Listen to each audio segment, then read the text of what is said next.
It's now, ladies and gentlemen, Hall of Famer, Super Bowl champ, Kurt Warner. Yeah.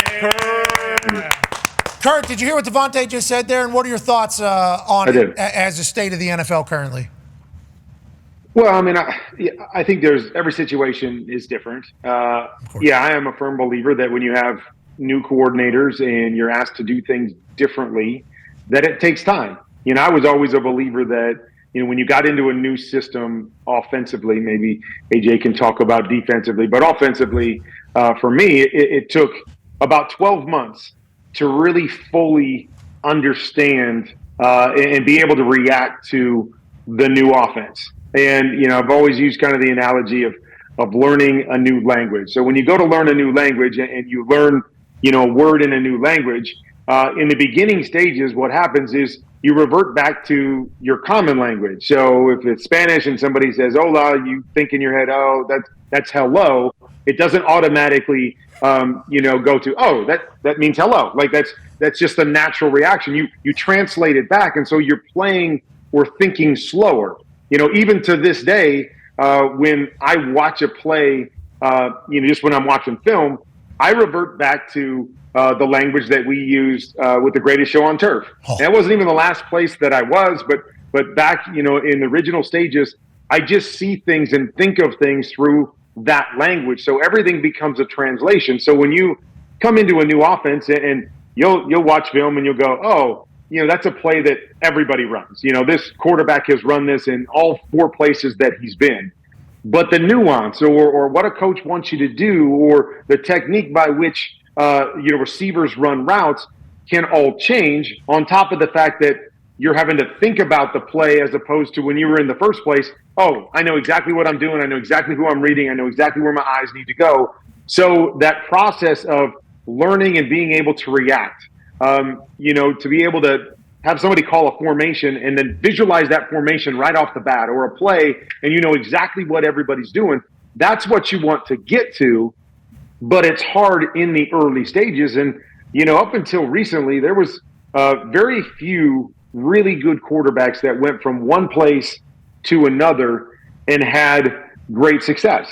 And a lot of it was because you get so familiar and comfortable in your setting and what you're doing and what they're asking you to do in an offense that when you have to go and change and there is those differences, it's hard to excel at the same level. Now, we've seen that change with, you know, Tom Brady and Matthew Stafford did it. And we've seen it change a little bit, recently. But that to me is one of the challenges when you go from one place to another. Even though you're a really good quarterback, it's seeing and understanding the nuances of the new offense the same way you did the old offense. Yeah, and Matt Ryan coming to Indianapolis didn't work. I don't think he ever fully grasped the offense. And I think you hear people say, like, we used to call it or we called it this, and then they have to learn the next one. Tom Brady and Bruce Arians, obviously down there in Tampa, it wasn't until Bruce and them decided, like, okay, yeah, we'll do Tom's. We'll do Tom's offense. Did they really start to have success? Peyton gets to Denver, and they say, hey, what do you want to do on the offensive side of the ball? It's like that is seemingly what has happened in a couple different places. And then, you know, with offense coordinators changing so quickly these days, there's obviously, you talked about the Greatest Show on Turf. We got a stat from Hembo earlier today. Do you know you have like 3 of the top offenses in the history of the NFL? Like this is, can you lower the, So in the top 15, you have 3 of the greatest offenses that have ever taken place. Kurt, damn. Did you know this stat that Hembo sent over? It was literally middle of the show last hour. He said, hey, if you're having Kurt Warner on today, he actually was quarterback of like 3 of the most historically great offenses in the history of the NFL. That's phenomenal in a short period of time. Yeah. We do, no doubt. But, I mean, I would always argue that I think, you know, our offense was the greatest offense the league has ever seen. Well, and, I would say that. You know, and it speaks to the idea that, you know, we're on there 3 times, you know, not just one season, because you could argue, you know, Peyton's season in Denver or Tom, one of his seasons could maybe be the greatest season that we've seen. But to put it together for 3 straight years the way that we did, I don't know if there's ever been an offense that has been that good. And obviously we were filled with Hall of Famers and great players on top of a system that fit what all of us do. And I think that's kind of what we're speaking to is the idea of getting a system that fits your players. You know, I had the same situation when I went to Arizona, and it took some time to be able to shape the offense around A, who we were as a team, but B, who I was as a quarterback. And so, you want to play to the strengths of your quarterback and call plays the way your quarterback sees the game. And so it takes time to be able to do that. And, maybe to what, Devontae was saying is that, okay, defenses may be ahead right now as all these offenses are trying to fit into the new scheme. And, new guys like Kirk Cousins are trying to fit into what they're doing in Atlanta and that type of stuff. And the hope is somewhere sooner rather than later, we start to click, we start to get comfortable, and now we can see what this offense or this player can be in their new situation. Yeah, and Chuck Pagano ran some clips earlier. Seems like the defenses have a little bit of some shit going on too with this whole show pressure, drop out, who's getting in, not being able to figure it out maybe as quickly as at the end of the year they're hoping to. So it's good joust going on between the two. Go ahead, AJ. Yeah. Oh, sorry, Kurt. Go ahead. No, I was just going to say, with that, what Coach is talking about, I agree. But the biggest thing is like third down situations. Staying out of tough third down situations where teams can really throw that stuff at you, because that stuff is hard. 8 guys up, you don't know if they're all coming, you don't know if they're popping out, what coverage they're playing back behind it. And then I would throw out something else, is that I think offenses really struggle with the quick, hot passing game. When teams are bringing pressure, having quick answers for their quarterback to be able to say, okay, you want to bring 8 up, I'm going to have something where it's like, boom, ball's out of my hands. Now you got 8 guys at the line of scrimmage. I just beat you with the throw, and you're rallying to make that play on the back end. Not enough teams have those answers. And so it's feeding into these defenses being allowed to do all this crazy stuff without us being able to counter that with the quick throws and trying to force them out of it. What do you know about offense, though? What do you know? Go ahead, AJ. Kurt, how long does it take? Obviously, when you're sitting there thinking about your own scheme and, hey, what am I supposed to do? What's this receiver going to do? You're probably not taking a whole lot of time to take a picture of the defense and see exactly how they're trying to attack you.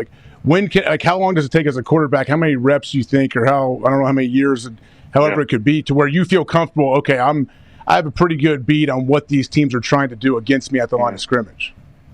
Great question, because if I'm thinking more about my offense, I obviously can't think as much about the defense as I want to think. If I'm coming up to the under center and I'm still contemplating, okay, what's he doing over here? Okay, these guys are over here, and what am I doing versus all the coverages? And then all of a sudden the play clock's down to 3 or 4, and I'm going, okay, what are they doing? Oh, snap the ball, and I'm trying to figure it out. So, I don't know the amount of time that it takes, but that's what you have to get to, where out here is second nature.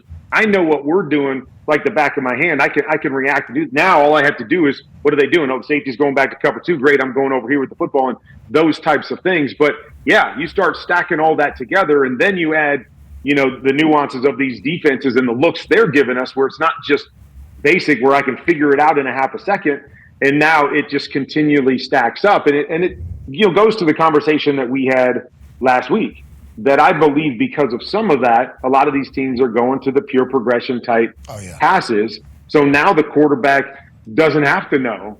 Just drop back and go look at that guy and see if he's open and throw it to him. And we don't like that, Kurt. We don't like that. Nope.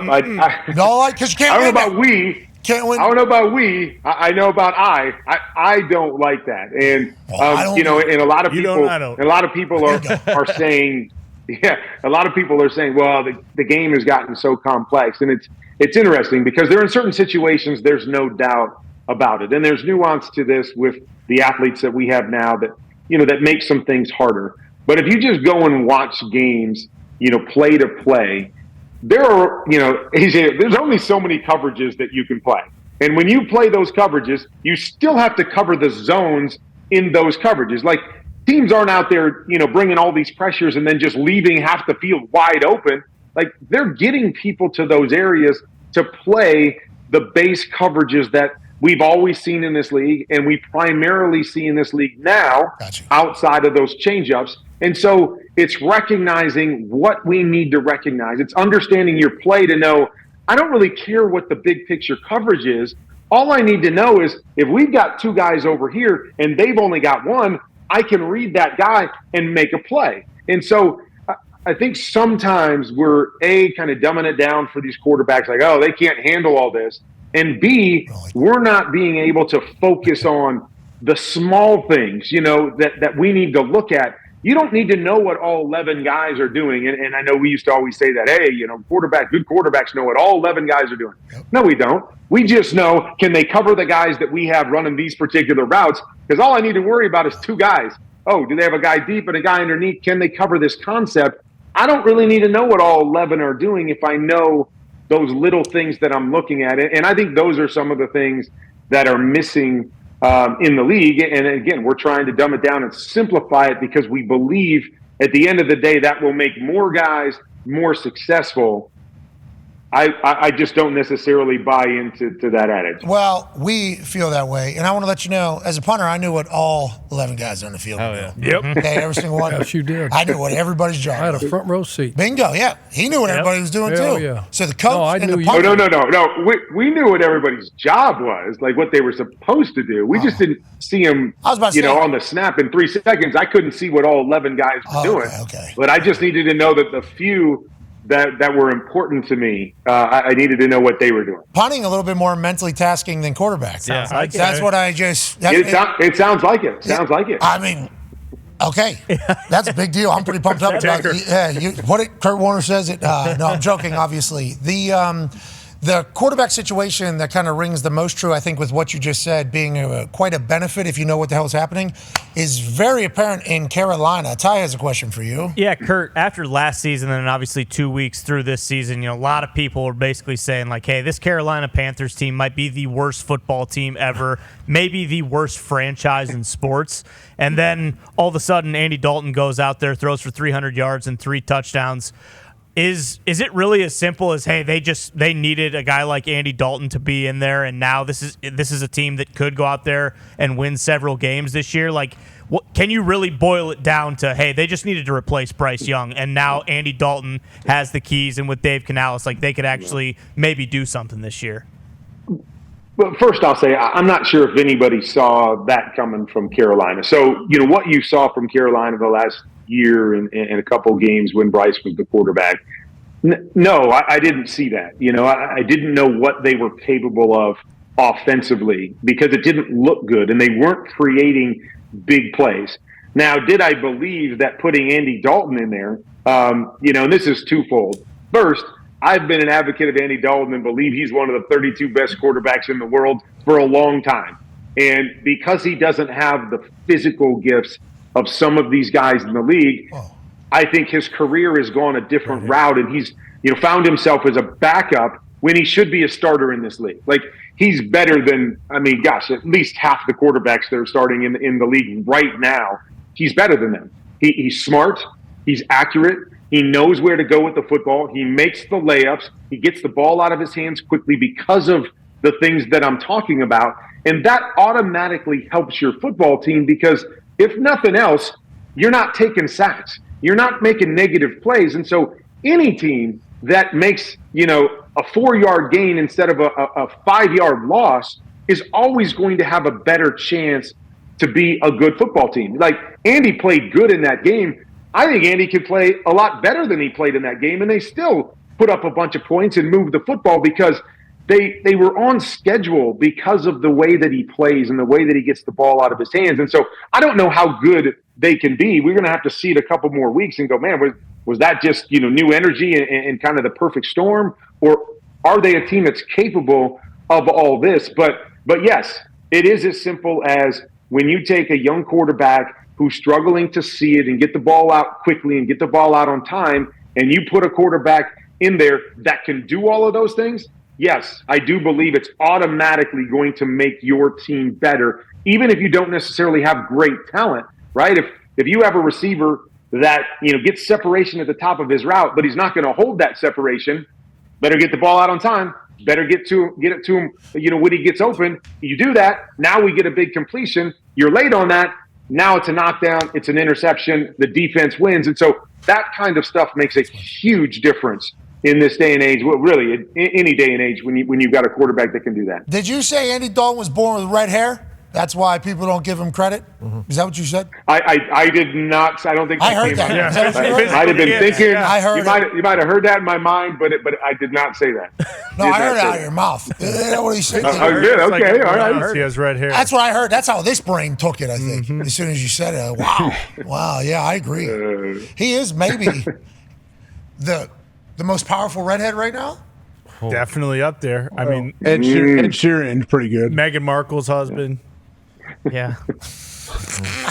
Yeah, Did that make you feel I don't have an good? opinion on that. That made you just feel thinking of so good. redheads. Last question here from us. We know you have to go.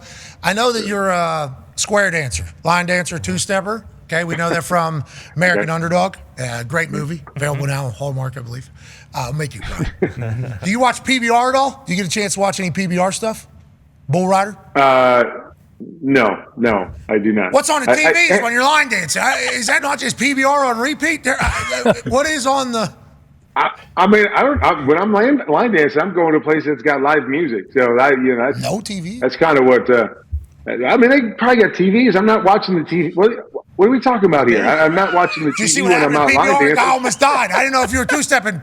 Boom. No, I did not. Oh, yeah, almost man. died. You got a split of the hoops. Yeah, got a split of the hoops there at the end, and had a helmet those guys are. Yeah, I Those missed guys it. are nuts, man. It's a big deal. That's a big deal.